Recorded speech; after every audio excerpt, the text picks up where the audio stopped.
مش قادرة افهم حاجة ومش قادرة اذاكر. المفروض كنت ارتاح النهاردة بس ما ينفعش.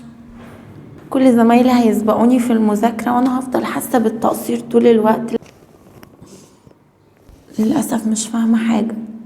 المفروض كنت انام ساعة زيادة النهاردة او على الاقل ساعتين، بس قلت لا هصحى بدري، يعني زمايلي يصحوا يذاكروا وانا افضل نايمة. بعدين لو فضلت نايمة هفضل مكتئبة طول اليوم وهحس بالتقصير طول الوقت. تعالى هنا، هو ايه اللي هيحصل يعني لو انت ما ذاكرتش النهارده؟ طالما انت مش قادر تعمل ده، ايه اللي هيحصل لو انت حاسس ان انت تعبان وقلت تنام شويه زياده؟ خليكوا رفقه بنفسكوا شويه. المذاكره مش هتطير والعالم مش هيخرب لو انت نمت شويه وارتحت. لو انت نفضت يوم ولا حتى اسبوع. عارفه ان انت ممكن تقولي انت بتقولي ايه، ده احنا في وقت امتحانات وداخلين على وقت ضغط. انا عارفه احنا امتى، بس مش مشكله لما تنام شويه زياده، لما ترتاح كام ساعه، مش نهايه العالم. لو سمحت خليك رفيق بنفسك شوية. الدنيا مش هتخرب ومفيش حد هيسبقك ولا حاجة، انت مش في سبق.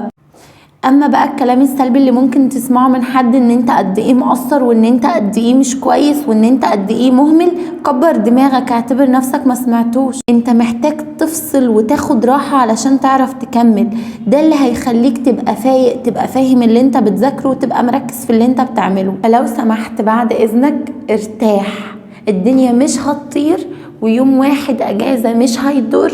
ساعة زيادة او ساعتين نوم مش هتأثر على العالم ولا هتأثر على مستواك. اللي هيأثر على مستواك بجد ان انت تذاكر وانت تعبان ومجهد ومش مركز ومش عارف انت بتقرأ ايه.